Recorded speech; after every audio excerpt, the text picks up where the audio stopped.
محترم انجینئر محمد علی مرزا، السلام علیکم ورحمۃ اللہ۔ سر، آپ سے کہ پمفلٹ 5B کی سیریل نمبر 20 اور 21 کے حوالے سے چند سوالات ہیں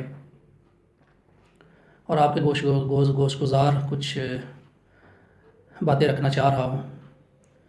سیریل نمبر 20 کے حوالے سے صرف ایک ہی سوال ہے کہ شیخ البانی اور شیخ شعیب کے نزدیک یہ دونوں احادیث جو آپ سیریل نمبر 20 کے تحت لے کر آئے ہیں، یہ کیا ہے؟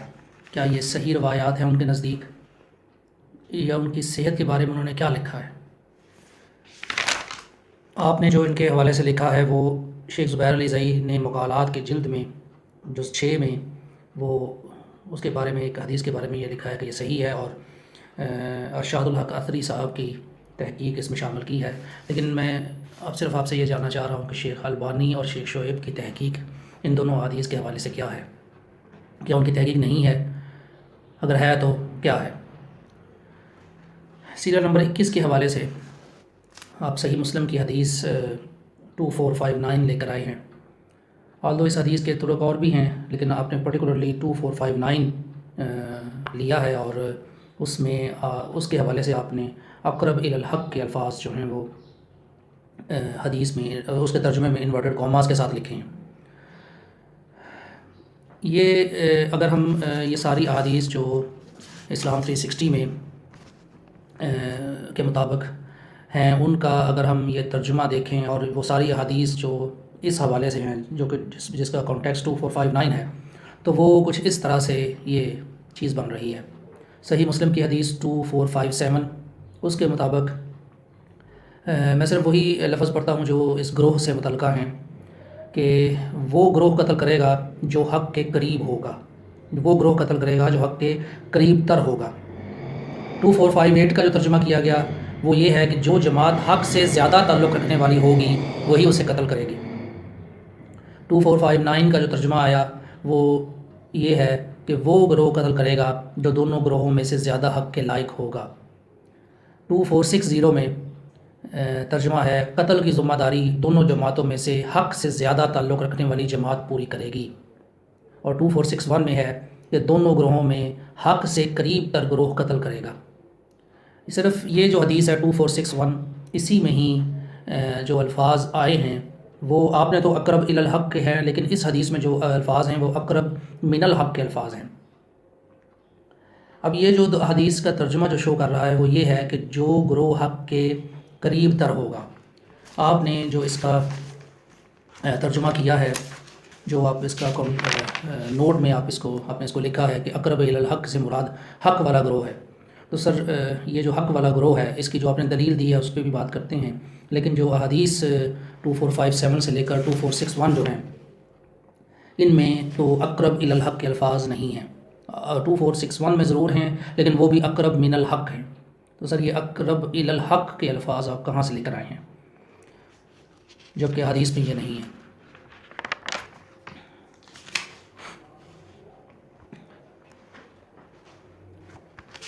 اب اس کے حوالے سے جو آپ نے جو ترجمہ لیا ہے وہ ہے اقرب الی الحق سے مراد حق والا گروہ ہے، اور اقرب کا جو ترجمہ جس آیت کا آپ نے حوالہ دیا ہے 167 سورہ آل عمران کی، اس میں آپ نے یہ کہا ہے کہ اقرب کا لفظ آیا ہے، اور وہاں سے مراد یہی لیا گیا ہے جو آپ نے اس سے مراد لیا ہے۔ میں آپ کے ہی نوٹ سے یہ الفاظ پڑھتا ہوں، اقرب الی الحق سے مراد ہے حق والا گروہ، اور دلیل اس کی یہ ہے کہ قرآن حکیم میں خود اللہ تعالیٰ نے غزوہ احد کے موقع پر منافقین کے واضح کفر کے لیے بھی اقرب کا لفظ استعمال کیا ہے۔ سر سب سے پہلے تو یہ چیز ایک بڑی میرے لیے اسٹونشنگ ہے کہ آپ نے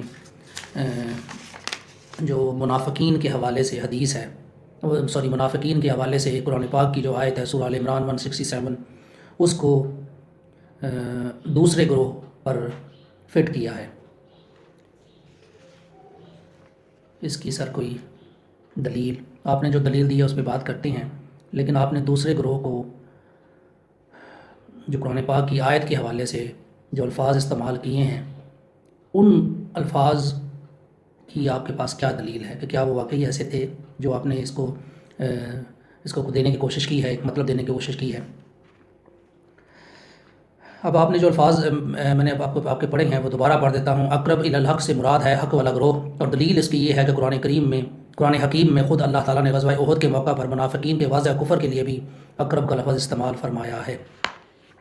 سر اب ہم دیکھتے ہیں کہ قرآن کی جو آیت سورہ آل عمران کی آیت 167، اس میں جو مختلف تراجم ہیں، میں اسلام 360 کے حوالے سے ہی بات کر رہا ہوں کہ اس کو دیکھنا ذرا زیادہ آسان ہے عام پبلک کے لیے جو سوشل میڈیا استعمال کرتے ہیں۔ کنز الایمان کے الفاظ اس طرح سے ہیں، اور اس دن ظاہری ایمان کی بنسبت کھلے کفر سے زیادہ قریب ہیں۔ جو نور الامین صاحب نے کمپائل کیا اس کا ترجمہ اس طرح ہے، اس روز وہ ایمان کی نسبت کفر کے زیادہ قریب تھے۔ امین احسن اصلاحی صاحب کا ترجمہ ہے، یہ لوگ اس دن ایمان کی بنسبت کفر سے زیادہ قریب تھے۔ طاہر القادری صاحب کا ترجمہ ہے، اس دن وہ ظاہری ایمان کی نسبت کھلے کفر سے زیادہ قریب تھے۔ مولانا مودودی کا ترجمہ ہے، اس وقت وہ ایمان کی بنسبت کفر سے زیادہ قریب تھے۔ جوناگڑی صاحب کا ترجمہ ہے، اس دن بنسبت ایمان کے کفر سے بہت قریب تھے۔ محمد حسین نجفی صاحب کا ترجمہ ہے، اس وقت وہ بنسبت ایمان کے کفر کے زیادہ قریب تھے۔ مفتی تقی عثمانی صاحب کا ترجمہ ہے، وہ ایمان کے بنسبت کفر سے زیادہ قریب تھے۔ اور نکہت ہاشمی صاحبہ کا ترجمہ ہے، وہ اس دن ایمان سے زیادہ کفر کے قریب تھے۔ اور جو ایک ترجمہ انگلش کا ہے اس میں بھی نیئرر کا لفظ استعمال ہوا ہے۔ سر آپ کی جو بات ہوتی ہے نا کہ وہ آپ کیا کہتے ہوتے ہیں کہ الفاظ جو ہیں وہ تو مختلف ہو سکتے ہیں لیکن ان کا مطلب ایک ہی ہوتا ہے، مفہوم ایک ہی ہوتا ہے۔ سر یہاں تو مفہوم میں بھی آپ نے فرق ڈال دیا ہے۔ آپ نے جو اس کا مفہوم لیا ہے اقرب الی الحق کا، وہ حق والا گروہ لیا ہے، جبکہ یہ سارے تراجم 9 تراجم ہیں اور ایک انگلش کا جو ترجمہ ہے اس میں ایسی کوئی چیز نظر نہیں آتی۔ سر آپ نے اس کی قرآن پاک کی جو آیت ہے اس کے ترجمے کے حوالے سے جو اس کا مفہوم بنتا ہے وہ باقی لوگوں کے مفہوم سے مختلف کیوں ہے، میں اس حوالے سے بھی آپ سے جاننا چاہتا ہوں ایک طالب علم کی حیثیت سے، کیونکہ مجھے تو یہی چیز نظر آ رہی ہے کہ وہ جو آپ نے مفہوم لیا ہے وہ دوسرے مفہوم سے مختلف ہے۔